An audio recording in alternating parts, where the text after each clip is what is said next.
మీ business ఏదైనా మీ ఊర్లో promotion చేయాలంటే అది సుమన్ టీవీతోనే సాధ్యం. ఇప్పుడే సంప్రదించండి. సమన్వయ సమావేశం ముఖ్యంగా బలరాం నాయక్ గారి యొక్క నామినేషన్ సందర్భంగా గౌరవనీయులు పిసిసి అధ్యక్షులు రాష్ట్ర ముఖ్యమంత్రి రేవంత్ రెడ్డి గారు పాల్గొనే ఆ నామినేషన్ కార్యక్రమానికి మహాబాద్ని ఎంచుకున్నారు.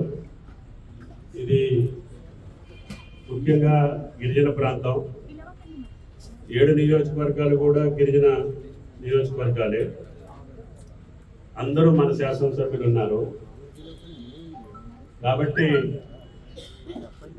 ముఖ్యమంత్రి గారు ఈ మహాబాద్ నియోజకవర్గ పార్లమెంట్ నామినేషన్కి రావటం ఈ నియోజకవర్గ కార్యకర్తలకి ప్రజలకి ఆయన గారు బలరాం నాయక్ గారి యొక్క గెలుపు కోసం సాక్షాత్తు రాష్ట్ర ముఖ్యమంత్రి నామినేషన్కి వస్తున్నారు కాబట్టి ఆ కార్యక్రమాన్ని విజయవంతం చేయాలనే కోరికతోటి శాసనసభ్యులందరూ కూడా వారి వారి నియోజకవర్గాల నుంచి పెద్ద ఎత్తున కాంగ్రెస్ సానుభూతి పరుల్ని, నాయకుల్ని, కార్యకర్తల్ని, ప్రజానీకాన్ని ఆ యొక్క చారిత్రక సమావేశానికి ఆహ్వానించడం, ఆ సమావేశం విజయవంతం చేయటం, తద్వారా ఈ నియోజకవర్గ గెలుపుని నాంది పలకటం, ప్రచార కార్యక్రమాన్ని ఉధృతం చేయటంలో భాగంగా ముఖ్యమంత్రి గారే పాల్గొంటున్నారు కాబట్టి మీ అందరూ కూడా వీలైన కాడికి ప్రింట్ మీడియా కావచ్చు, ఎలక్ట్రానిక్ మీడియా కావచ్చు, ఆ సమావేశం విజయవంతం కావడానికి మీ దగ్గర ఎన్ని విద్యలు ఉంటే అన్ని విద్యలు రేపు ఎల్లుండి ప్రయోగించి పెద్ద ఎత్తున జనానికి ఆ రకమైనటువంటి ఊపుని, ఉత్తేజాన్ని తీసుకురావాలని చెప్పి మిమ్మల్ని కూడా ప్రార్థించాలని చెప్పి వచ్చాము.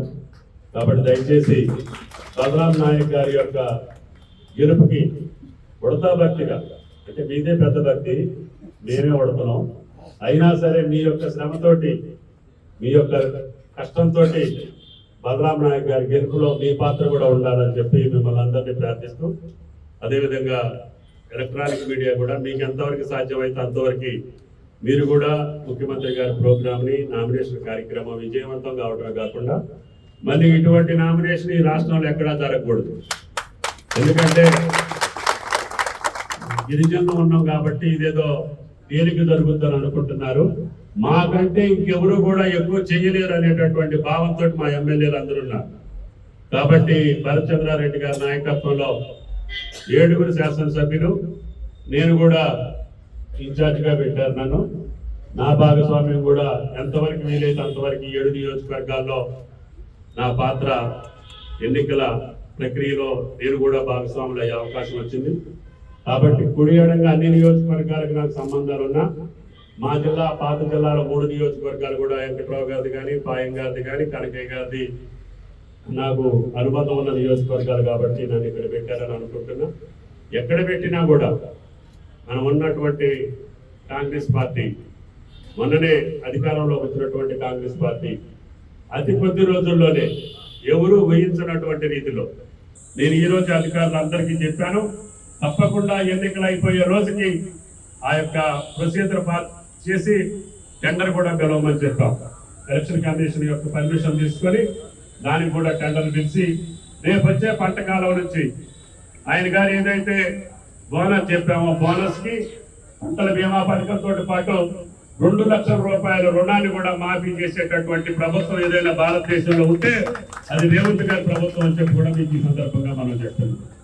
కాబట్టి సంక్షేమ కార్యక్రమాలు ఒక పక్క, ఇదే రకంగా రైతులు ఆదుకునే కార్యక్రమాలు మరొక పక్క, శాశ్వతంగా ఈ రాష్ట్రం ఒక వైబ్రెంట్ తెలంగాణ, భారతదేశంలోనే అభివృద్ధి చెందినటువంటి తెలంగాణగా, భారతదేశంలోనే అన్ని కార్యక్రమాల్లో సజావుగా, పకడ్బందీగా, పటిష్టంగా అన్ని ప్రభుత్వాల కంటే మేలైన ప్రభుత్వం తెలంగాణ ప్రభుత్వంలో ఉందని చెప్పి ఇప్పటికే ఈ యొక్క 100 రోజుల పరిపాలనలోనే ఇతర రాష్ట్రాలు చెప్పుకునే పరిస్థితికి వచ్చారు. ఇతర రాష్ట్రాల ముఖ్యమంత్రులు కూడా తెలంగాణ మోడల్కి వెళ్ళాలని చెప్పి వాళ్ళు ఆలోచన చేసే స్థితికి తీసుకొచ్చాం. కాబట్టి మీ అందరి దైవాల్లో వచ్చినటువంటి ఈ ప్రభుత్వం, మీ అందరి పట్టుదలతో వచ్చినటువంటి ఈ ప్రభుత్వం, అవినీతి లేనటువంటి ప్రభుత్వం కావాలని కోరుకున్నటువంటి మీకు, కబ్జాలు లేనటువంటి ప్రభుత్వం కావాలనుకుని కోరుకున్నటువంటి మీ ప్రభుత్వం, ఈ రాష్ట్రాన్ని ఆర్థిక పరంగా ముందుకు తీసుకెళ్లేదానికి అప్పులు పాలు కాకుండా చేసేటటువంటి రాష్ట్ర ప్రభుత్వాన్ని మీరు కోరుకున్నారు.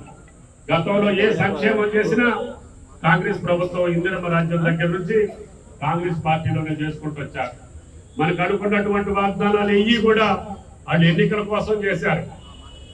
ఒక ఎన్నిక వస్తే డబుల్ బెడ్రూమ్ ఇస్తామంటారు, మళ్ళీ ఒక ఎన్నిక వస్తే రుణమాఫీ 25,000 వరకు చేస్తామంటారు, మళ్ళీ ఒక ఎన్నిక వస్తే దళిత బంధు ఇస్తామంటారు. కానీ ఏ పథకాన్ని కూడా ఆశ చూపించి ముందుకు పంపించారు తప్పితే ఎవడి చేతిలో కూడా ఉపయోగం జరగకుండా పోయింది. గొర్రెల పథకం ఏమైందో మీకు తెలుసు, బర్రెల పథకం ఏమైందో మీకు తెలుసు.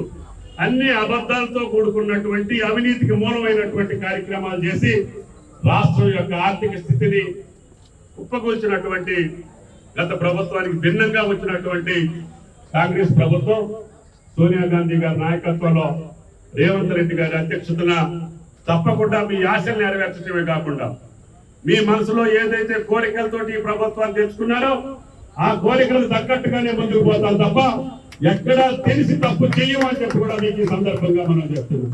కానీ కష్టాల్లో ఉన్నటువంటి ఈ ప్రభుత్వం కార్యక్రమాల్లో ఒక రోజు ఆలస్యం అయితే అవుతుంది, కానీ ఎక్కడా కూడా మహిమ తిప్పేది లేదు, మాట మార్చేది లేదు అని చెప్పి కూడా మీకు ఈ సందర్భంగా మనం చేస్తున్నాం.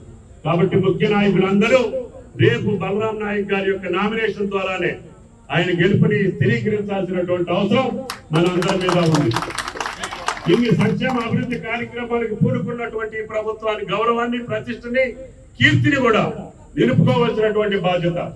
కష్టపడి కష్టకాలంలో అధికారంలో తెచ్చినటువంటి భుజస్కంధాల మీద 3 రంగుల జెండాని మోసినటువంటి మీ గౌరవాన్ని పెంచడానికే ఈ ప్రభుత్వం ఉంటుంది తప్ప ఎక్కడా కూడా తప్పు జరగదు అని చెప్పి మీ అందరికీ మనం చేసుకుంటూ చీకటి పడుతుంది కాబట్టి గ్రౌండ్ కూడా పరిశీలించాలి, ఈ మహానుభావులు కూడా రావాలి. కాబట్టి దయచేసి రేపు ఎల్లుండే సమయం ఉంది, రేపు రాముడి పెళ్లి ఉంది.